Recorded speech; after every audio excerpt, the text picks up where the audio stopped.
I know I'm really behind on this video because obviously there are a lot of videos already out there, but I did want to do this video like for ages. I just haven't had a chance to get around to it. Like lots of other things.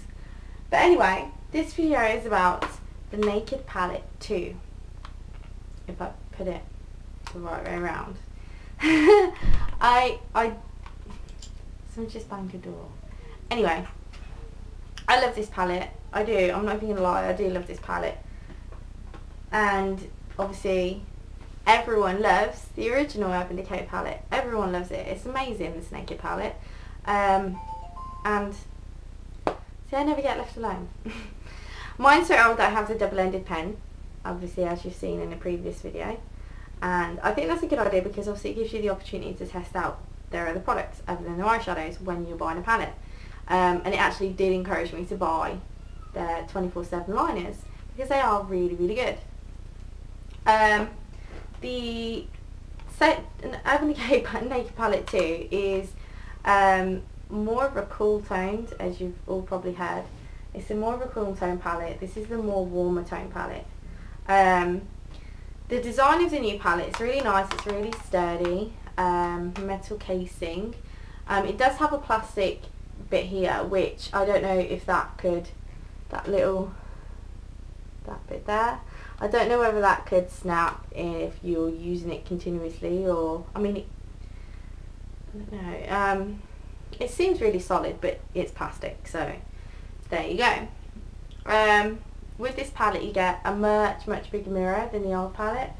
I'll just show you the mirror of the old palette. That's the mirror on the old palette, that's the new one. It's a full length mirror on the new one. Instead of getting obviously a double-ended liner, you get a brush like the newer Naked 1 palettes you get a brush with now.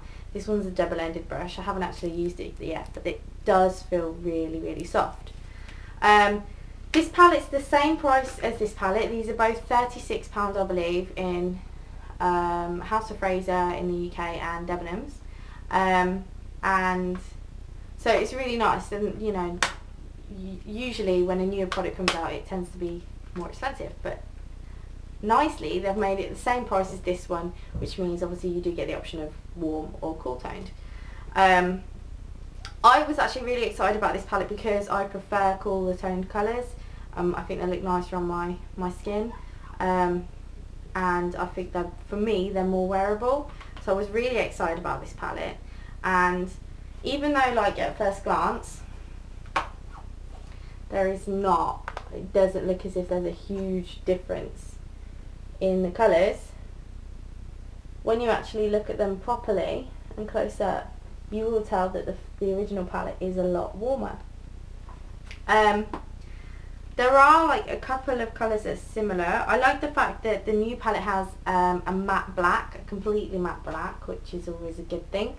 And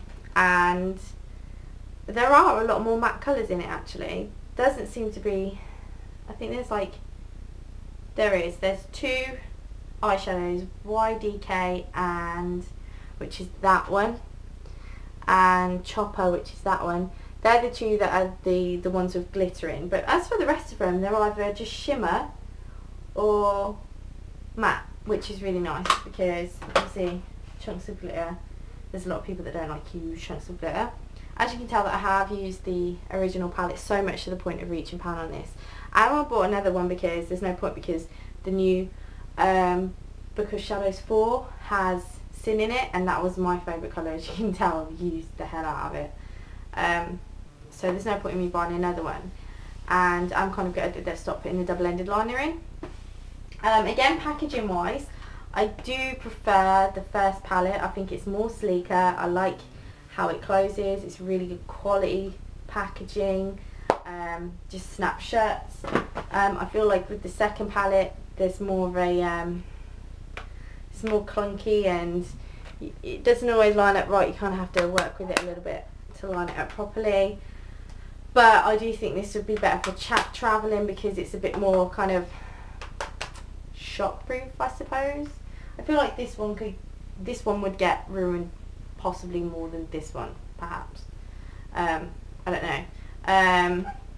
high side of this packaging is that obviously it's, you know, a shiny material which you can just wipe clean when it gets a bit mucky. This material obviously on the other hand, as you all know, is a suede material and just literally dust sticks to it, and as you can tell my letters are starting to wear off now. But I have had this like for, oh my god, I think I've had this for like 2 years, a year to 2 years maybe, I don't know how long this has been out for. It's been out for a couple of years I think.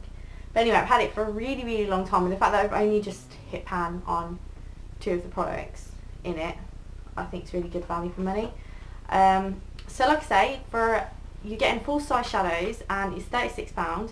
Bearing in mind that just one of these shadows on their own, £13 I believe.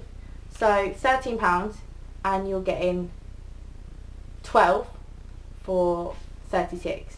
You do the maths, that's a really good deal. Plus on top of that you're getting a brush, and the brushes range from like £15 around about that, and you're getting a double-ended, so you could consider it as being 2 brushes.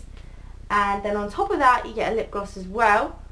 It's called Naked and it's the Lip Junkie, and it's Cool and Plumps.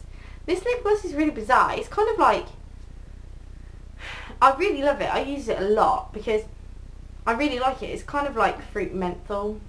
It's like minty, and it's really cooling when you put it on your lips, and it's like, that's how it looks. And it's really nicely packaged, and it is only small, but I feel like it would last you a fair amount of time, and I do really like it. Again, I like the fact that you're getting to try another one of their products rather than putting another one of their small primer potions in, which they do quite do with lots of all their other books. On eyeshadow kits they usually put a primer potion, but obviously if you're a collector of Urban Decay you end up with loads of them, so it's nice that they've put this in instead. And yeah, it's a really natural, nice colour, which I sometimes put over lipstick. It's really nice. So yeah, I'll do swatches at the end of the video, like I usually do. Do you need both of these palettes? Well, it depends on what your needs are. If you're someone who prefers light tones, this is the one for you, cool tones. If you want a warm tones, this is the one for you. But having both of them I don't think is a bad thing. I don't think it's silly to have both of them. If you're a collector of eyeshadow, you know, they're both worth getting. So yeah, and that I feel like they're really good value for money basically. So if you can go get your hands on this, I really would. And you wouldn't be wasting your money if you already have the Naked Palette 1. It'd just be really nice add to your collection. This also has some really nice highlighters in it. Obviously it has nice, really nice light colours like this. I mean, this is the kind of palette that's really great if you don't want to overdo it, like look too made up basically. I sometimes think that warm colours look a bit too much for everyday use. But yeah, it's a really, really nice purchase, and I would definitely recommend the Urban Decay Naked Palette too. So go and get that. Thank you very much for watching, and I hope you have a really nice day, and I hope it's as sunny for you as it is here, because it's really nice here. Thanks very much for watching. Bye.